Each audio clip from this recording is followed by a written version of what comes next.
This is Wretched Radio with Todd Friel. And speaking of Joe Biden, this is Wretched Radio. No, we're not a political talk show, but when something political becomes theological, we're interested. Joe Biden, he's tossed his hat into the ring, getting a lot of shellacking for some of his touchy-feely, sniffing people business. Remember the old classic picture from World War II where the guy is kissing the nurse, I think? Yeah. That's the latest one I've seen because they circle apart in the background where Biden's got his hands on someone. Okay. Maybe laugh out loud. You know, okay, I have to tell you. Okay, here is a political commentary. It's not going to make any difference. It's not. It doesn't matter with Trump. It doesn't matter with Clinton. It doesn't matter with Biden. People who support those people are going to support those people. Sexual escapades, inappropriate behavior, just doesn't matter. You want the guy, you're going to overlook a lot of stuff. Alyssa Milano overlooking the behavior of Joe Biden, which look, it was inappropriate. I mean, I've seen the video. It's like, why are you touching that woman's face? What are you doing? That's just way out of line. I don't care what generation you're from. She dismisses it because she likes him. We just need to be careful that we don't alter our judgment based on our affection for or endorsement of a particular politician or policies. That's all. We just want to be as objective as we can and apply our standards consistently. Joe Biden wants to make America moral again. Now, if we were a political talk show, we could say something like, right, while you go about the business of passing legislation that authorizes the murder of children in the womb. Sure, you want to make a moral America. Yeah, okay, but we're not going to do that. If we were a political talk show, we could say, so let me get this straight.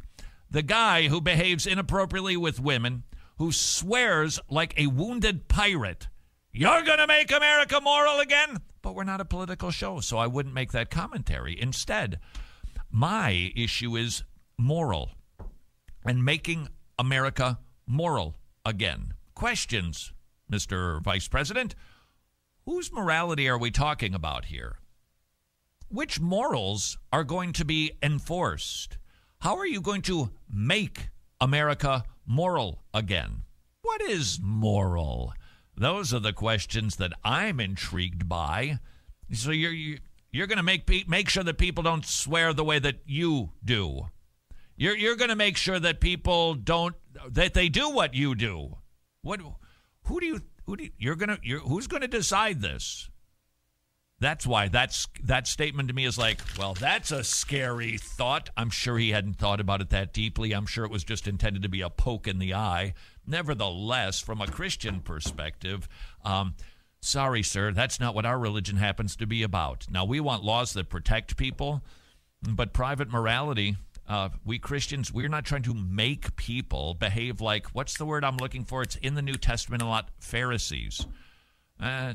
That's what Joe Biden apparently wants to create. That's not what Christianity is. Christianity is about regeneration, people getting saved, and desiring to behave morally, motivated by God's great love for them. Now, as promised, before we get back to the mailbag, steps for creating a biblical worldview. You, I think, will be hearing more about this in the future. Nevertheless, how do we create a worldview that is biblical? Not Joe Biden's, one that is biblical. 7 steps. Here we go. Number 1, do I have pre-understandings? What do I think about the issue? Pick a moral issue. All right. Joey, Tony, pick a moral issue that is hot these days. You mean like transgenderism? Okay, there you go. Stop right there. Yep. We'll just take that one right there. Okay. Transgender. That works just fine. What do you think about it? I think it's child abuse for the most part. Okay.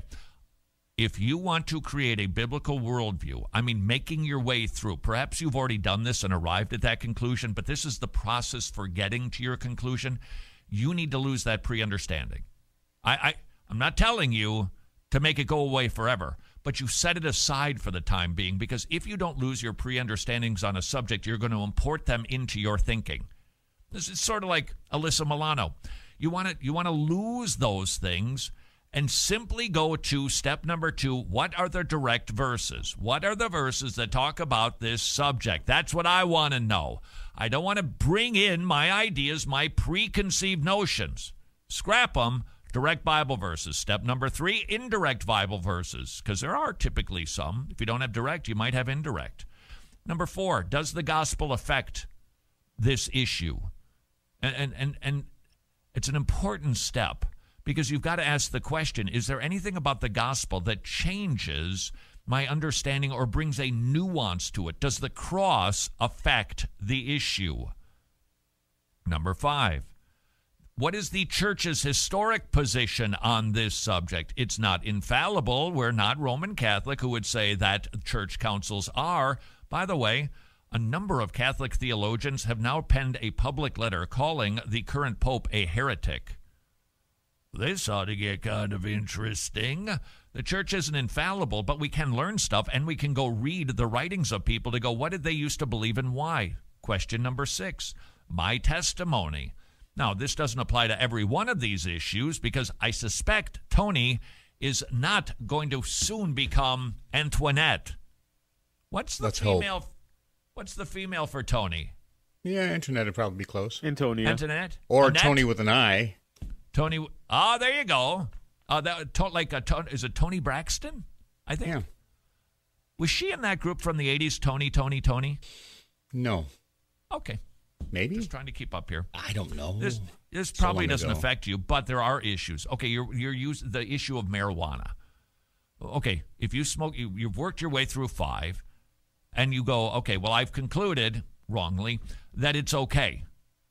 Will it affect my testimony? Yeah.